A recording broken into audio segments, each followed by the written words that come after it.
해병대 하사 송현민.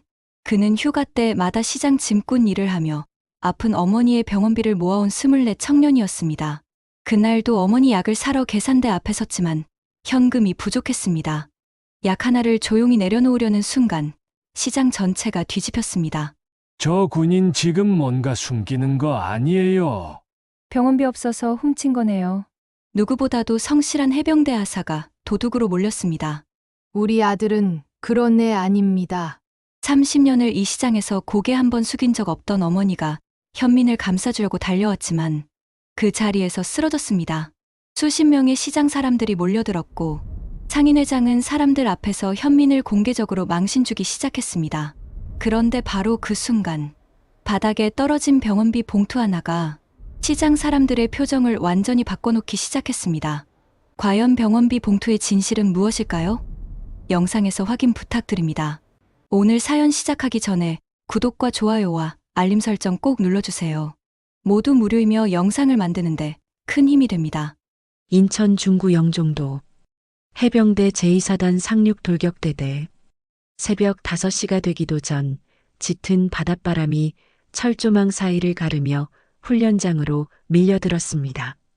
해안을 끼고 자리 잡은 부대 특성상 이 시간이면 언제나 차가운 습기가 훈련장 전체를 덮어버렸습니다. 진흙탕 위로 몸을 내던지며 구르는 해병들의 거친 숨소리가 새벽 공기를 찢고 있었습니다. 아! 그 외침 속에서 가장 앞에 달리는 남자가 있었습니다. 송현민 하사 24. 짧게 깎은 머리, 검게 그을린 피부, 무표정한 얼굴. 처음 보는 사람이라면 차갑고 고집스러운 인물로 느낄 수도 있었습니다. 하지만 부대 안에서 현민을 모르는 사람은 없었습니다.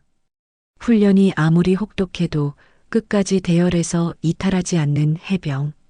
선임이 무릎을 꺾을 것 같으면 조용히 옆에 붙어 보폭을 맞춰주고 후임이 지쳐 넘어지면 말없이 손을 내미는 사람. 그게 현민이었습니다. 상륙 돌격대대는 해병대 중에서도 특히 강도 높은 훈련으로 유명한 부대였습니다.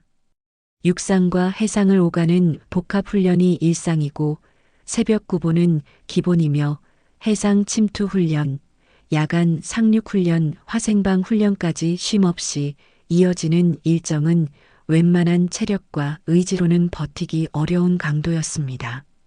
현민은 그 훈련을 단 한 번의 낙오도 없이 완수해 왔습니다. 그래서 선임들 사이에서 현민의 평판은 단 하나로 요약됐습니다. 누구보다 책임감 강한 해병.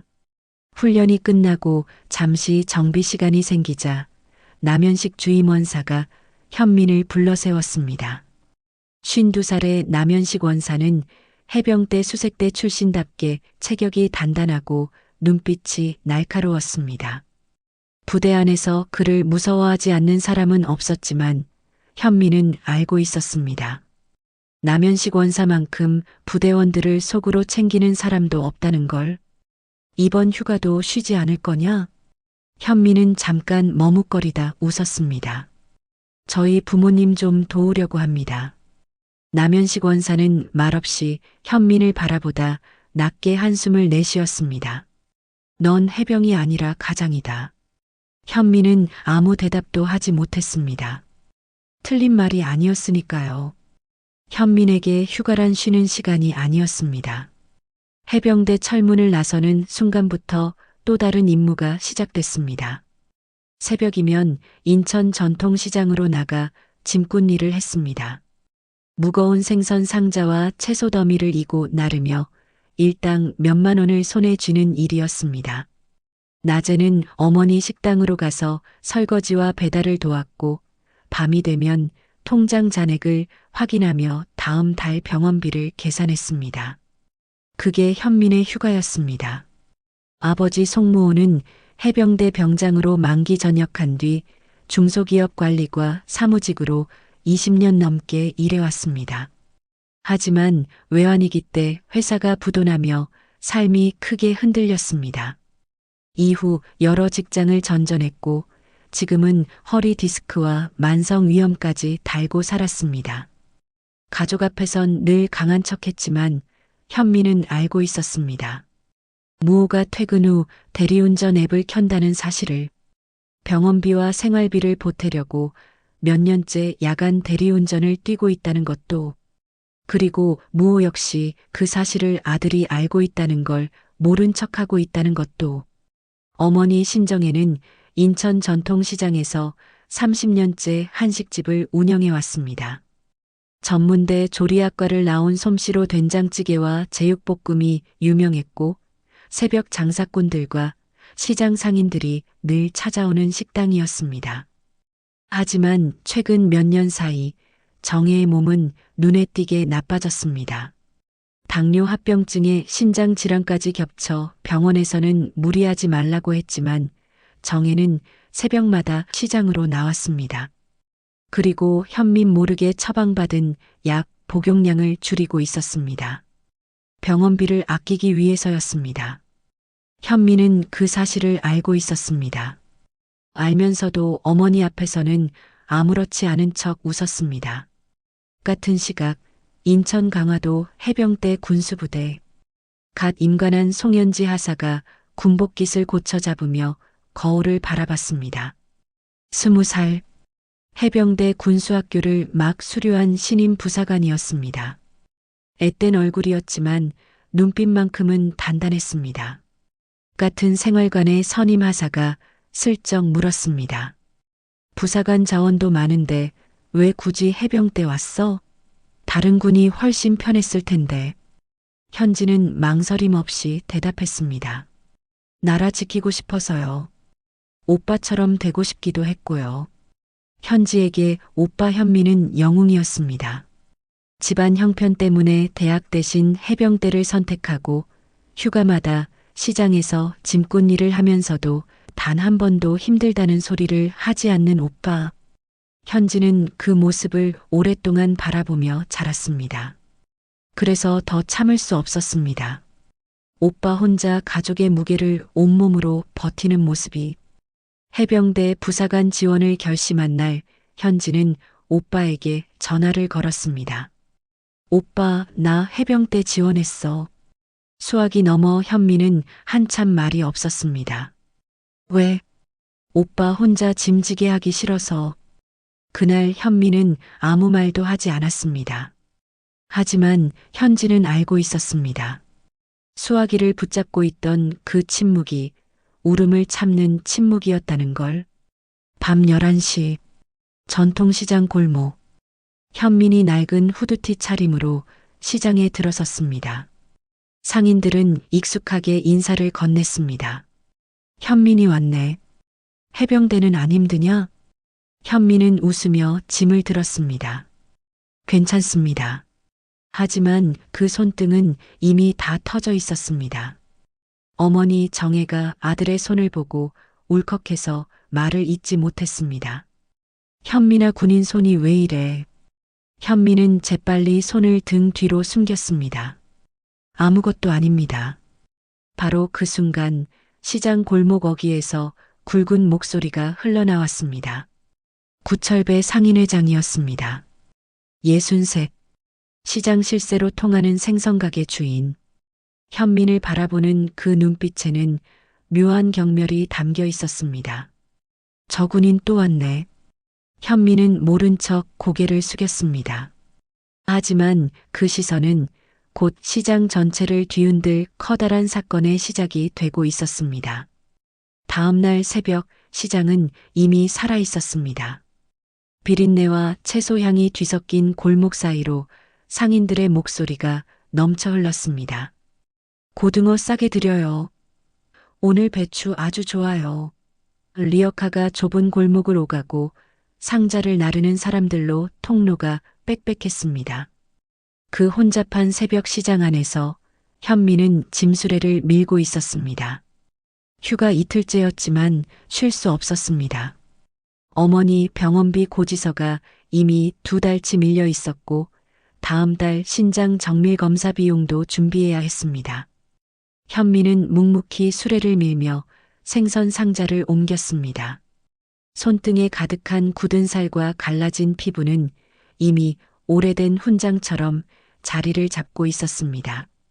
그날 아침 식당 안쪽에서 정혜가 전화를 받았습니다. 현민이 들을까봐 몸을 구석으로 돌리고 목소리를 낮췄지만 통화 내용은 고스란히 흘러나왔습니다.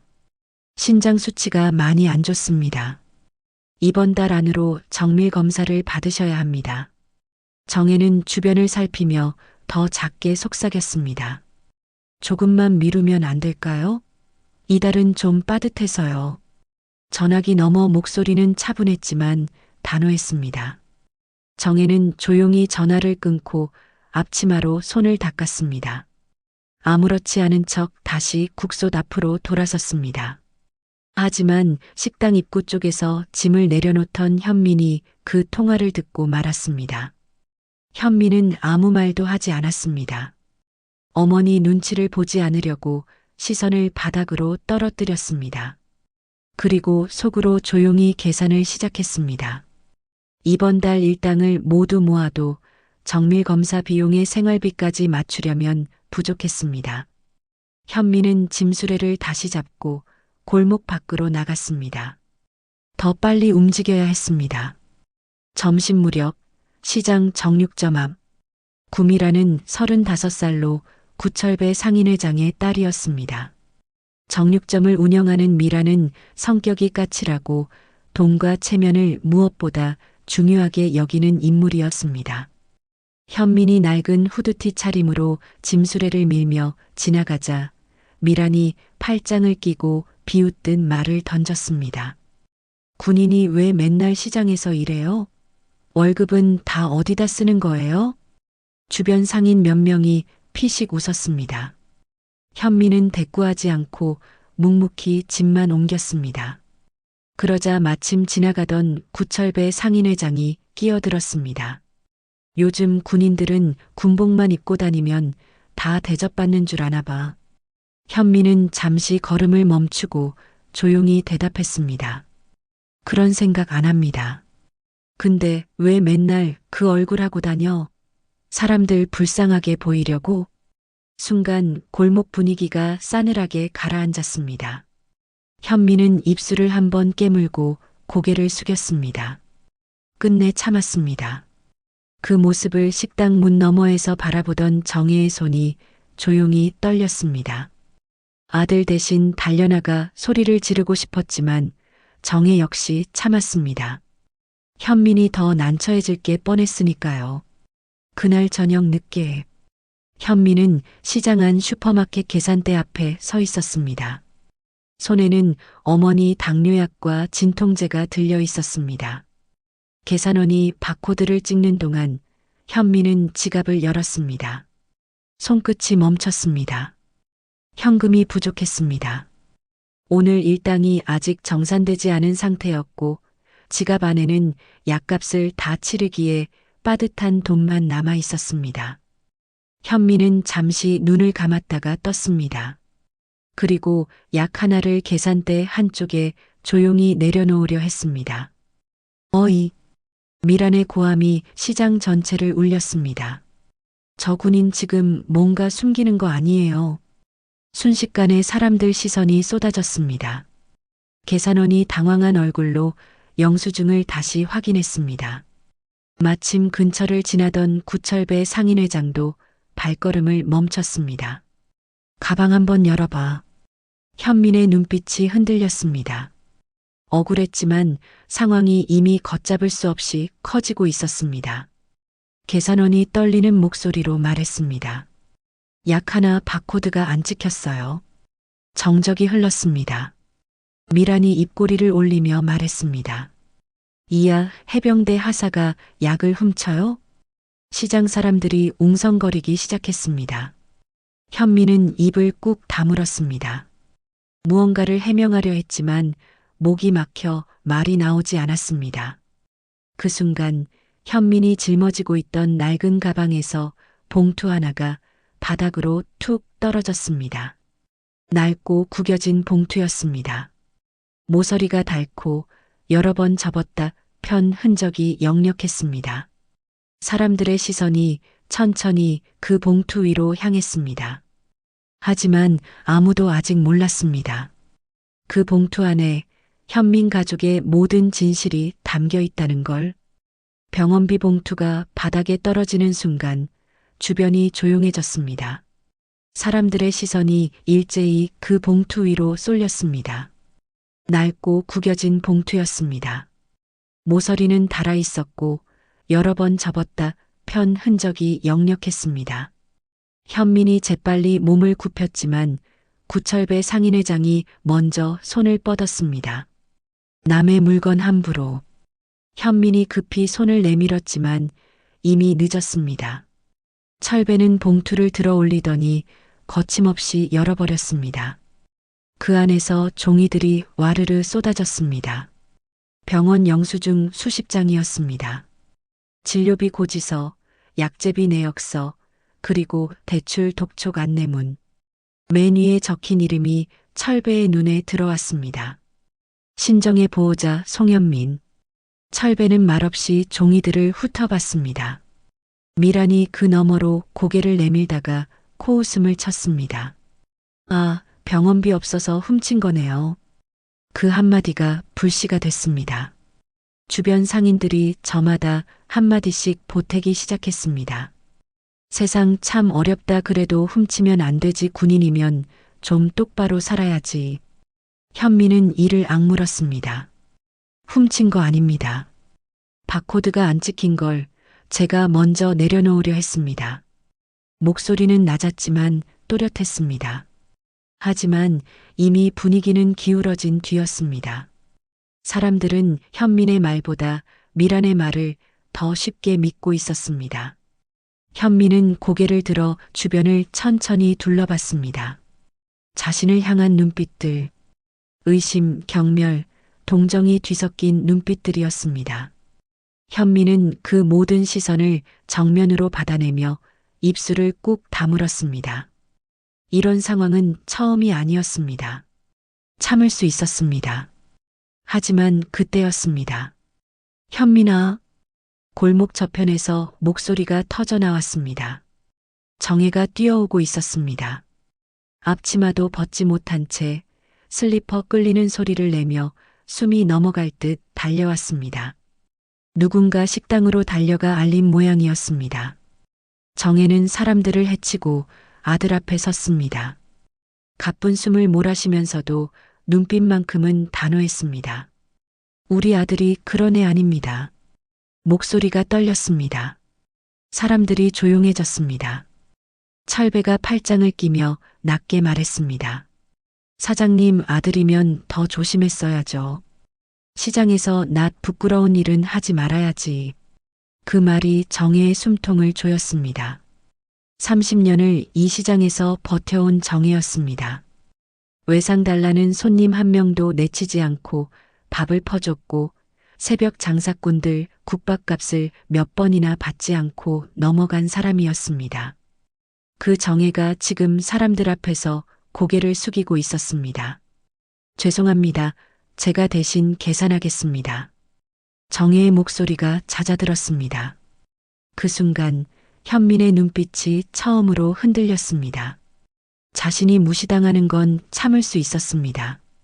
군복이 낡았다고 손가락질 받는 것도, 시장에서 짐꾼 노릇을 한다고 비웃음 당하는 것도 그동안 다 참아왔습니다. 하지만 평생 이 시장에서 고개 한번 숙이지 않고 살아온 어머니가 자신 때문에 사람들 앞에서 무너지는 모습은 달랐습니다. 가슴 안쪽 깊은 곳에서 무언가가 서서히 끊어지는 느낌이었습니다. 현민은 조용히 지갑을 꺼냈습니다. 제가 계산합니다. 목소리가 낮고 담담했습니다. 현민은 남은 현금을 모두 계산대 위에 올려놨습니다. 부족한 금액이었지만 계산원은 아무 말도 하지 못했습니다. 주변도 조용했습니다. 현민은 봉투를 조용히 집어들었습니다. 바닥에 흩어진 영수증들을 하나하나 다시 접어 봉투 안에 넣었습니다. 그 동작이 너무 차분해서 오히려 그게 더 사람들 가슴을 불편하게 만들었습니다. 정혜가 아들 손을 잡으려 했지만 현민은 살며시 피했습니다. 어머니, 식당으로 가세요. 그날 밤 현미는 처음으로 이 시장을 떠나고 싶다는 생각을 했습니다. 어머니가 없는 곳으로 가서 혼자 한참을 걷고 싶었습니다. 하지만 바로 그날 밤 슈퍼마켓 주인이 조용히 한마디를 꺼냈습니다. 저기 사실 계산대 쪽에 CCTV가 있거든요. 그 말에 미란의 표정이 처음으로 굳어졌습니다. 슈퍼마켓 주인이 CCTV 화면을 켜자 시장 사람들이 하나둘 계산대 앞으로 모여들었습니다.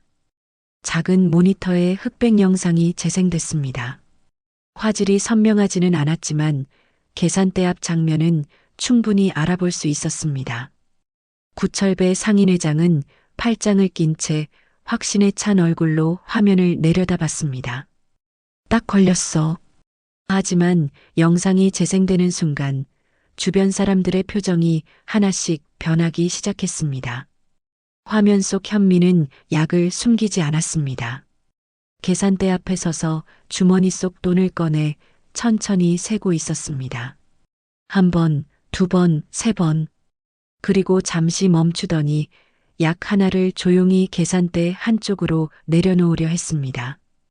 돈이 부족하다는 걸 스스로 알고 계산 전에 먼저 내려놓으려 한 것이었습니다. 바로 그 순간 화면 속에서 현민 뒤에 있던 할머니 손님이 비틀거리며 쓰러질 뻔했습니다. 현민은 반사적으로 몸을 돌려 할머니를 붙잡았습니다. 그 과정에서 몸이 계산대에 부딪혔고 올려뒀던 약이 밀리면서 바코드가 제대로 찍히지 않았습니다. 현민이 약을 훔치려 한 게 아니라 애초에 내려놓으려다 할머니를 부축하느라 엉킨 것이었습니다. 정적이 흘렀습니다. 시장 사람들의 얼굴이 굳었습니다. 아까까지 수군거리던 목소리들이 뚝 끊겼습니다. 미란도 입을 다물었습니다. 화면을 보며 한 발짝 뒤로 물러서는 게 보였습니다. 작게 새어나온 그 한마디가 상황을 정리해줬습니다. 현미는 아무 말도 하지 않았습니다. 해명하지도 따지지도 않았습니다. 그냥 조용히 서 있었습니다. 그 침묵이 오히려 더 무거웠습니다. 하지만 구철배 상인회장은 끝까지 고개를 돌리지 않았습니다. 그래도 오해 살 짓을 했잖아. 처신을 그렇게 하면 어떻게 해? 시장 사람들이 철배를 바라봤습니다. 분위기가 달라졌다는 걸 다들 느끼고 있었지만 아무도 먼저 나서지 않았습니다. 철배는 시장의 실세였고 그 눈밖에 나면 장사가 어려워진다는 걸 이 자리에 있는 사람들 모두가 알고 있었습니다. 정혜는 아들 곁에 서서 손을 꼭 쥐고 있었습니다. 무언가 말하려다 입을 다물었습니다. 현민이 더 난처해질 게 두려웠습니다. 현민은 눈을 감았다 떴습니다. 그리고 조용히 입을 열었습니다. 확인해 주셔서 감사합니다. 그게 전부였습니다. 분노도 항변도 없이 그 한마디만 했습니다. 현민은 어머니 쪽으로 몸을 돌렸습니다. 바로 그 순간이었습니다. 시장 입구 쪽에서 묵직한 군화 소리가 들렸습니다. 철컥, 철컥. 사람들이 소리나는 쪽으로 고개를 돌렸습니다. 해병대 정복 차림의 두 사람이 시장 안으로 걸어오고 있었습니다. 앞서 걷는 사람은 남현식 주임원사였습니다. 52살의 단단한 체격에 수색대 출신 특유의 날카로운 눈빛, 정복 위에 달린 약장들이 형광등 아래 조용히 빛났습니다. 그 옆에는 허도한 중사가 함께였습니다.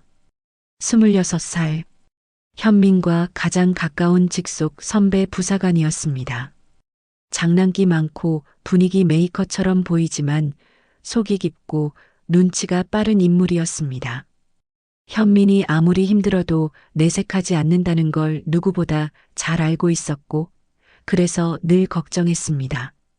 휴가 중에 연락이 끊기는 현민을 찾아 직접 시장까지 온 것이었습니다. 남현식 원사가 시장 한가운데 멈춰서서 천천히 주변을 둘러봤습니다. 여기가 송현민 하사 어머니 식당 있는 시장이죠? 목소리가 낮고 무거웠습니다. 장내가 순식간에 조용해졌습니다. 철배의 표정이 처음으로 굳어졌습니다. 잠시 쉬어가겠습니다. 시청해주셔서 감사합니다. 잠시 쉬어가겠습니다. 시청해주셔서 감사합니다.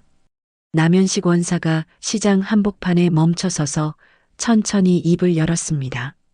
송현민 하사는 절대 남의 물건 훔칠 사람이 아닙니다. 목소리는 낮았지만 단단했습니다. 그 한마디가 시장 골목을 무겁게 눌렀습니다. 사람들이 숨을 죽였습니다. 하지만 구철배 상인회장은 시선을 흔들지 않았습니다. 오히려 코웃음을 쳤습니다. 군인이라고 무조건 감싸는 거 아닙니까? 부하 직원 두둔하러 온 거잖아요. 그 말에 도안의 얼굴이 굳었습니다. 현민 곁에 서 있던 도안이 한 발짝 앞으로 나섰습니다. 당신이 뭘 안다고? 허도한 중사님. 현민이 조용하지만 단호하게 막았습니다. 도안은 주먹을 쥔 채 멈췄습니다. 숨을 크게 들이켰다가 내쉬었습니다. 이를 악무는 게 보였습니다. 철배는 그 모습을 보며 비웃듯 말을 이었습니다. 봐요. 군인들끼리 패거리 지어서 와서는 시장 사람들 압박하는 거잖아요. 그 순간이었습니다. 어머니. 현민이 갑자기 몸을 돌렸습니다. 정혜가 계산대 옆 벽에 등을 기댄 채 중심을 잃고 무너져 내리고 있었습니다. 현민이 달려가 어머니를 두 팔로 받아냈습니다. 정혜의 안색이 창백했습니다. 입술도 파랗게 질려 있었습니다. 누구 좀 도와주세요. 119 불러주세요. 현민의 목소리가 처음으로 떨렸습니다. 시장이 순식간에 아수라장이 됐습니다. 상인들이 우왕좌왕했고 누군가 휴대전화를 꺼냈습니다. 도안이 달려와 정혜를 부축하는 걸 도왔습니다. 바닥에 무릎을 꿇은 현민이 어머니 손을 꼭 잡았습니다. 그때였습니다. 정혜의 손에서 구겨진 약봉지 하나가 바닥으로 떨어졌습니다. 남현식 원사가 조용히 그 봉투를 집어들었습니다. 봉투 안을 들여다보더니 표정이 굳어졌습니다. 약봉지는 텅 비어 있었습니다. 처방 날짜가 찍힌 스티커에는 석 달 전 날짜가 적혀 있었습니다. 현미는 그 약봉지를 보는 순간 온몸에 힘이 빠지는 것 같았습니다. 석 달. 어머니가 석 달째 약을 끊고 있었다는 뜻이었습니다. 병원비를 아끼려고 자신 모르게 현민의 눈가가 붉어졌습니다. 참으려 했습니다. 이 자리에서 이 많은 사람들 앞에서 무너지면 안 된다고 생각했습니다. 하지만 어머니 손이 너무 차가웠습니다. 그 손의 온도가 현민이 쌓아온 모든 것들을 한꺼번에 무너뜨렸습니다. 현민은 결국 고개를 숙였습니다. 병원비가 없어서 약을 줄여 드신 겁니다. 목이 메어 말이 제대로 나오지 않았습니다. 그게 전부였습니다. 변명도 아니고 누군가에게 하는 말도 아니었습니다. 그냥 무너진 것이었습니다. 시장 전체가 조용해졌습니다. 아까까지 수군거리던 사람들이 입을 다물었습니다. 미라는 뒤로 물러서며 시선을 피했습니다. 철배도 굳은 얼굴로 서 있었습니다. 아무도 말을 꺼내지 못했습니다. 남현식 원사가 천천히 자리에서 일어났습니다. 그리고 품 안에서 봉투 하나를 꺼냈습니다. 봉투 안에는 종이 여러 장이 들어 있었습니다. 남현식 원사는 조용히 첫 번째 종이를 꺼내 펼쳤습니다. 현민이가 부대에서 받은 포상 휴가 반납 신청서입니다. 2번 병원비 마련한다고 일하러 간다며 직접 반납한 겁니다. 다음 종이를 펼쳤습니다. 이건 급여 명세서입니다. 하사 월급에서 매달 고정으로 이체된 내역이 있습니다. 전부 어머니 병원비 계좌로 들어간 돈입니다. 그 다음 종이, 이건 어머니 진료 기록입니다. 이 아이가 복사해서 갖고 다닌 겁니다. 어머니 검사 날짜 놓치지 않으려고. 남현식 원사의 목소리는 조용했습니다. 그래서 오히려 더 무거웠습니다. 사람들 얼굴이 하나씩 굳어갔습니다. 철배는 그 종이들을 바라보다 천천히 시선을 내렸습니다.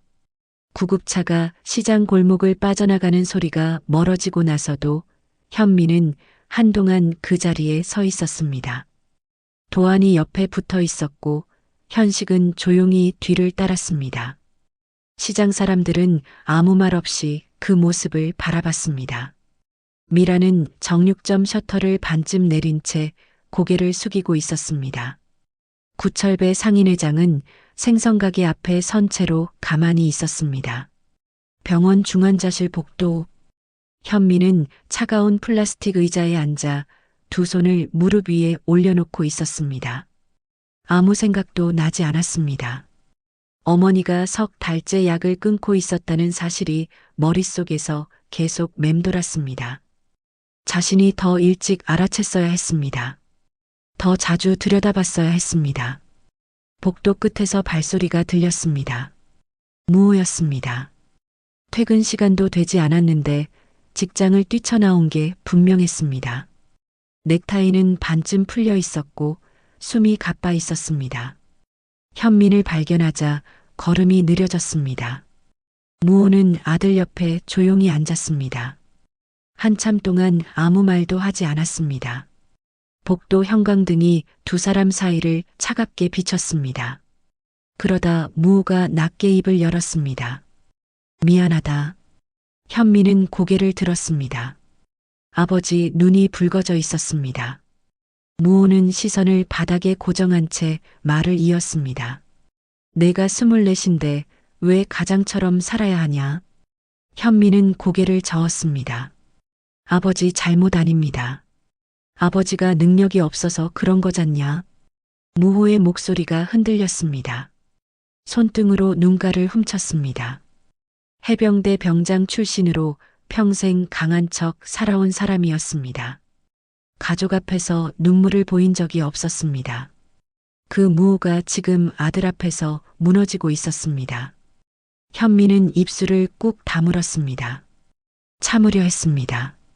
아버지 앞에서만큼은 버텨야 한다고 생각했습니다. 하지만 무호의 말 한마디가 모든 것을 끊었습니다. 내가 너무 빨리 철들었다. 현민의 눈에서 눈물이 흘러내렸습니다. 소리 없이 흘렀습니다. 소리도 내지 않았습니다. 그냥 그렇게 흘렀습니다. 가족인데 어떻게 안 버팁니까?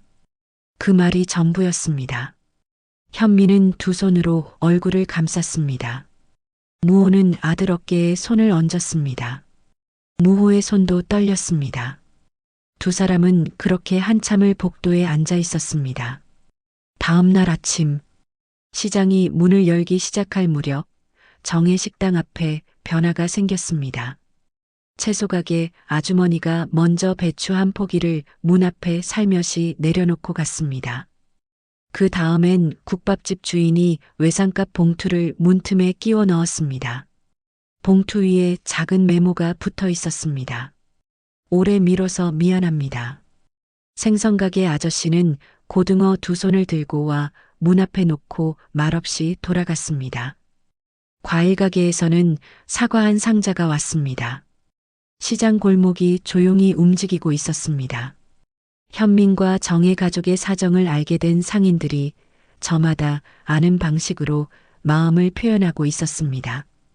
화려하지 않았습니다. 거창하지도 않았습니다. 그냥 오랫동안 함께 살아온 사람들이 할 수 있는 방식이었습니다. 도안은 식당 문 앞에 쌓여가는 것들을 보며 눈을 붉혔습니다. 남현식 원사는 뒷짐을 진 채 조용히 바라봤습니다. 그리고 가장 마지막으로 구철배 상인회장이 식당 앞에 나타났습니다. 손에는 아무것도 들려있지 않았습니다. 철배는 굳은 얼굴로 식당 문 앞에 서서 한참 동안 움직이지 않았습니다. 안으로 들어가지도 그냥 돌아서지도 않은 채 입이 열릴 듯 열리지 않았습니다. 그 순간 남현식 원사가 철배 쪽으로 조용히 걸어왔습니다. 나란히 서서 식당 문을 바라봤습니다. 회장님한테도 군인 아들이 있었다고 들었습니다. 철배의 어깨가 미세하게 흔들렸습니다. 현식은 더 말을 잇지 않았습니다. 그냥 그 자리에 같이 서 있었습니다. 정혜가 퇴원하던 날 하늘은 맑았습니다. 현미는 병원 출입구 앞에서 어머니를 부축했습니다. 정혜는 수액을 맞고 안정을 찾았지만 아직 걸음이 조심스러웠습니다. 무호가 반대편에서 팔을 잡았습니다. 세 사람은 말없이 나란히 걸었습니다. 햇살이 따뜻했습니다. 병원 주차장 앞에 차가 한 대 서 있었습니다. 도안이 미리 준비해둔 차였습니다. 도안은 뒷문을 열어주며 정혜에게 꾸벅 고개를 숙였습니다. 정혜는 도안의 손을 한번 꼭 잡아줬습니다. 말은 없었지만 그것으로 충분했습니다. 시장으로 돌아오는 길은 조용했습니다. 그런데 시장 입구에 닿자 현미는 걸음을 멈췄습니다. 시장 한복판에 사람들이 모여 있었습니다. 채소가게, 생선가게, 국밥집, 떡집, 옷가게 상인들이 저마다 자리를 잡고 서 있었습니다. 정혜가 30년 동안 얼굴을 맞대며 살아온 사람들이었습니다. 그리고 그 한가운데 해병대 정복을 갖춰 입은 낯선 얼굴이 있었습니다. 계급장이 눈에 들어왔습니다. 별 2개. 현민이 순간 자세를 바로잡았습니다. 현민이 현재 근무 중인 부대의 사단장 이회성 소장이었습니다. 53세의 해병대 제2사단장. 강한 카리스마와 냉철한 판단력으로 사단 내에서 이름이 높은 인물이었습니다. 그런데 지금 그 사단장이 인천의 오래된 전통시장 한복판에 서 있었습니다. 현식이 그 옆에 나란히 섰습니다. 두 사람 뒤로 정복 차림의 부관 한 명이 조용히 서 있었습니다. 현민은 얼굴이 굳었습니다. 이회성 소장이 현민 쪽으로 시선을 옮겼습니다. 잠시 바라보다가 천천히 시장 사람들을 향해 입을 열었습니다. 제가 오늘 이 자리에 온 건 한 해병에 대해 여러분께 직접 말씀드리고 싶어서입니다. 목소리가 낮고 또렷했습니다. 시장이 조용해졌습니다. 송현민 하사는 우리 부대에서 가장 성실한 해병입니다. 훈련에서 단 한 번도 낙오한 적이 없고 후임을 챙기는 데 있어서 어떤 선임보다 앞섰습니다. 이회성 소장은 말을 잠시 멈췄습니다. 그리고 저는 얼마 전 현민이가 포상 휴가를 2번 반납했다는 사실을 알게 됐습니다. 사유는 단 하나였습니다. 어머니 병원비를 마련하기 위해 일하러 가야 한다는 것이었습니다. 술렁임이 퍼졌습니다. 포상 휴가는 부대에서 가장 잘한 해병에게 주는 겁니다. 그 귀한 휴가를 스스로 반납하면서 이 아이는 한 번도 가족들에게 내색하지 않았습니다. 이회성 소장의 시선이 현민에게로 돌아왔습니다. 군복을 입는다는 건 나라를 지키는 일입니다. 하지만 동시에 가족을 지키는 일이기도 합니다. 현민이는 그 2가지를 동시에 해온 해병입니다. 시장 사람들 눈빛이 흔들렸습니다. 몇몇 아주머니들이 눈가를 손등으로 훔쳤습니다. 정적이 흘렀습니다. 그때 사람들 사이에서 누군가 천천히 걸어 나왔습니다. 철배였습니다. 63. 시장의 실세. 평생 목소리를 높이며 살아온 사람. 그 철배가 지금 고개를 숙이며 현민 앞에 섰습니다. 두 손이 떨렸습니다. 내가 사람을 겉모습으로만 봤네. 목소리가 갈라졌습니다. 철배는 입술을 한번 깨물더니 다시 말을 이었습니다. 낡은 옷 입고 다닌다고, 시장에서 짐이나 나른다고 업신여겼어. 군인이면 뭐가 다르냐고 생각했지. 짧은 침묵이 흘렀습니다. 미안하네 송현민 해병. 그게 철배가 현민에게 처음으로 예를 갖춰 부른 이름이었습니다. 시장이 조용했습니다. 현민은 아무 말도 하지 못했습니다. 입을 열려 했지만 말이 나오지 않았습니다. 그냥 서 있었습니다. 꼿꼿하게 하지만 눈빛은 흔들리며 그때 옆에서 작은 손이 현민의 손을 잡았습니다. 정혜였습니다. 어머니가 아들 손을 두 손으로 감쌌습니다. 차갑고 거칠어진 아들 손을. 병원에서 막 나온 몸이었지만 그 손만큼은 단단했습니다. 우리 아들 고생 많았다. 그 말에 현민의 눈에서 눈물이 흘러내렸습니다. 소리도 없이 그냥 흘렀습니다. 현민은 어머니 손을 꼭 쥐었습니다. 놓지 않았습니다.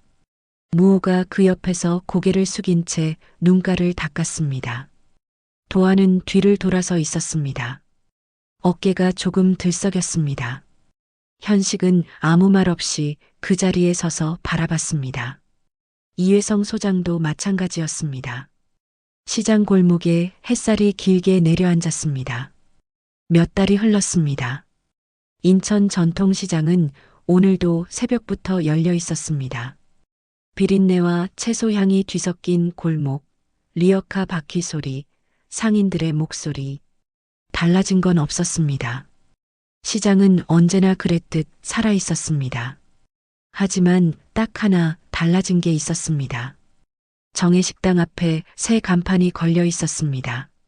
낡고 바랜 옛 간판 자리에 단단한 나무로 만든 새 간판이 자리를 잡았습니다. 군더더기 없이 깔끔한 글씨로 이렇게 쓰여 있었습니다. 30년 전통 정혜식당. 간판을 달던 날 철배가 직접 사다리를 잡아줬습니다. 아무 말 없이 그냥 묵묵히 사다리 아래에 서서 흔들리지 않게 잡아줬습니다. 정혜는 그 모습을 보고 아무 말도 하지 않았습니다. 그냥 웃어줬습니다. 그것으로 충분했습니다. 그날 아침 현민이 시장에 들어서자 채소가게 아주머니가 제일 먼저 소리쳤습니다. 송현민 하사 왔네. 밥은 먹었어? 현민은 웃으며 고개를 숙였습니다. 아직입니다. 그럼 어머니 식당에 얼른 가. 오늘 갈치조림 한다더라. 골목을 걸어가는 현민을 향해 상인들이 저마다 한마디씩 건넸습니다. 국밥집 아저씨는 밥 먹고 가라고 했고 떡집 아주머니는 인절미 한 봉지를 손에 쥐어줬습니다. 몇 달 전까지만 해도 현민을 향하던 그 눈빛들이 완전히 달라져 있었습니다. 경멸도 의심도 없었습니다. 그냥 오래 알고 지낸 동네 청년을 대하듯 자연스러웠습니다. 현민은 그 인사들을 하나하나 받으며 걸었습니다. 예전과 같은 낡은 후드티 차림이었습니다. 달라진 건 없었습니다. 하지만 현민의 어깨는 예전보다 조금 더 펴져 있었습니다. 정혜식당 안은 아침부터 손님으로 가득했습니다. 정혜는 국솥 앞에서 바쁘게 움직이고 있었습니다. 안색이 많이 좋아져 있었습니다. 퇴원 후 꾸준히 약을 챙겨 먹기 시작했고 무호가 퇴근 후 대리운전 대신 식당 마감을 돕기 시작하면서 정혜의 몸에 무리가 덜 갔습니다. 병원 수치도 조금씩 안정을 찾고 있었습니다. 현민이 문을 열고 들어서자 정혜가 고개를 들었습니다. 왔어? 어서 앉아. 어머니, 제가 도울게요. 됐어. 오늘은 그냥 앉아 있어. 정혜의 목소리가 단호했습니다. 현민은 잠시 머뭇거리다 자리에 앉았습니다. 정혜가 갈치조림 뚝배기를 내려놓으며 말했습니다. 너 오늘 얼굴 좀 핀 것 같다. 현민은 웃었습니다. 대답하지 않았지만 그 웃음이 대답이었습니다. 점심 무렵 철배가 생선 꾸러미를 들고 식당 문을 열었습니다. 정혜가 고개를 들자 철배가 투박하게 말했습니다. 오늘은 내가 사장님한테 외상이다. 정혜가 픽 웃었습니다. 회장님이 외상이라고요? 생전 처음 듣는 소리네. 철배는 뒷머리를 긁으며 생선 꾸러미를 계산대 위에 올려놨습니다. 말이 없었습니다. 하지만 그 눈빛이 예전과 달랐습니다. 뭔가 더 말하고 싶은데 어떻게 꺼내야 할지 모르는 얼굴이었습니다. 현민이 자리에서 일어나 철배를 향해 고개를 숙였습니다. 감사합니다, 회장님. 철배는 잠깐 현민을 바라봤습니다. 그러더니 낮게 한마디를 뱉었습니다. 씩씩하게 잘해라.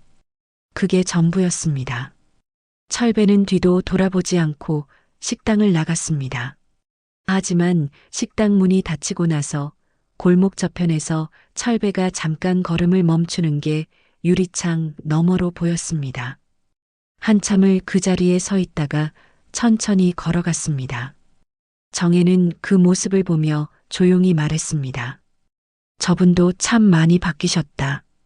미란도 달라져 있었습니다. 며칠 전 정육점 앞을 지나는 현민에게 미란이 먼저 말을 걸었습니다. 목소리가 작았습니다. 까칠하던 예전과 달리 눈을 마주치지 못했습니다. 그때 내가 너무 심했어요. 현민은 잠깐 멈췄습니다. 괜찮습니다. 괜찮은 게 아니잖아요. 미라는 그 말을 끝으로 정육점 안으로 들어가 버렸습니다.